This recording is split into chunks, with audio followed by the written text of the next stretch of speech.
નમસ્કાર મિત્રો, આજે આપણે પહોંચ્યા છીએ રાજકોટ શહેરના સૌથી સુંદર અને કુદરતી સ્થળોમાંના એક પ્રદ્યુમન પાર્કમાં. લાલપરી તળાવની બાજુમાં આવેલો આ પાર્ક માત્ર પ્રાણી સંગ્રહાલય નથી, પરંતુ કુદરત, વન્યજીવન અને પરિવાર સાથે સમય પસાર કરવા માટેનું અદ્ભુત સ્થળ છે.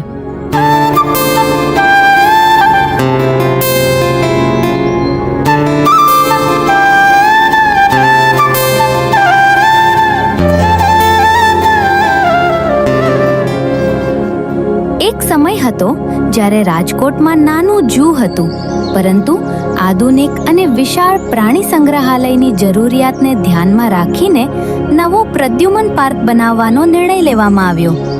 આ પાર્કને લગભગ 2010માં જનતા માટે ખુલ્લો મૂકવામાં આવ્યો અને ત્યારથી તે સૌરાષ્ટ્રનું મહત્વપૂર્ણ ઝૂ બની ગયું છે અને ટિકિટ ચાર્જ ખૂબ ઓછો રાખવામાં આવેલો છે. આ વિસ્તાર કુદરતી ટેકરીઓ અને લાલપરી તથા રાંદરડા તળાવથી ઘેરાયેલો હોવાથી પ્રાણીઓ માટે કુદરતી વાતાવરણ ઊભું કરે છે. પ્રદ્યુમન પાર્ક લગભગ 137 એકર વિસ્તારમાં ફેલાયેલો છે. અહીં એશિયાટિક સિંહ, વાઘ, સફેદ વાઘ, દીપડો, મગર અને સરીસૃપોની અનેક જાતિઓ જોવા મળે છે. હજારો વૃક્ષો ને હરિયાળી વચ્ચે ફરવાનો અનુભવ શહેરની ભાગદોડથી દૂર લઈ જાય છે. અહીં પીવા માટે શુદ્ધ પાણીની પણ વ્યવસ્થા કરવામાં આવેલી છે અને નાસ્તા માટે કેન્ટીનની સુવિધા કરવામાં આવી છે. વૃદ્ધો અને બાળકો માટે ગોલ્ફ કાર્ટ જેવી સુવિધા પણ ઉપલબ્ધ છે, જેથી આખો પાર્ક સરળતાથી જોઈ શકાય.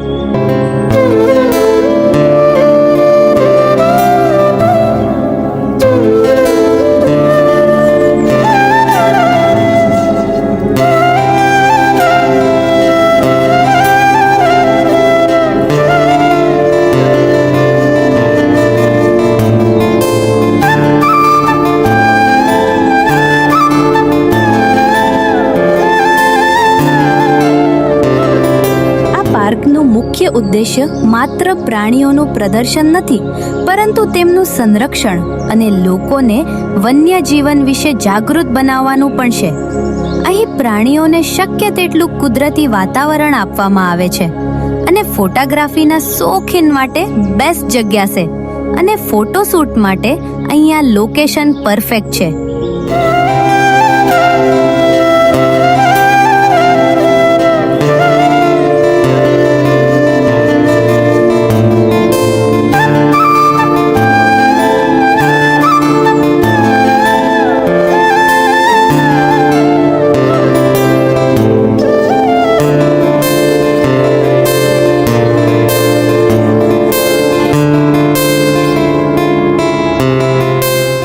નેચરલ પક્ષીનો અવાજ પણ સાંભળવા મળે છે અને પક્ષીઓની પ્રજાતિ અહીંયા ઘણી બધી છે.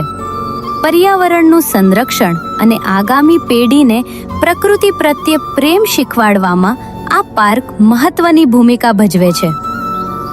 રાજકોટના લોકો માટે આ સ્થળ પરિવાર સાથે રવિવાર પસાર કરવાની મનપસંદ જગ્યા બની ગયું છે.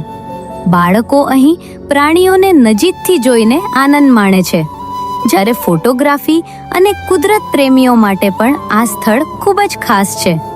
સ્થાનિક લોકો અને પ્રવાસીઓ બંને માટે આ પાર્ક યાદગાર અનુભવ બની રહે છે. જો તમે રાજકોટ આવો અને પ્રકૃતિ, વન્યજીવન અને શાંતિનો અનુભવ કરવા માંગતા હો તો પ્રદ્યુમન પાર્કની મુલાકાત જરૂર લો. આ માત્ર એક ઝૂ નથી, પરંતુ કુદરત સાથે જોડાવાનો સુંદર અવસર છે. જો તમને આ વિડીયો ગમ્યો હોય તો લાઈક કરો, શેર કરો અને અમારી નવરંગ સ્ટુડિયો ચેનલને સબસ્ક્રાઇબ કરવાનું ભૂલશો નહીં. ધન્યવાદ. ફરી મળીશું એક નવી અને રસપ્રદ સફર સાથે.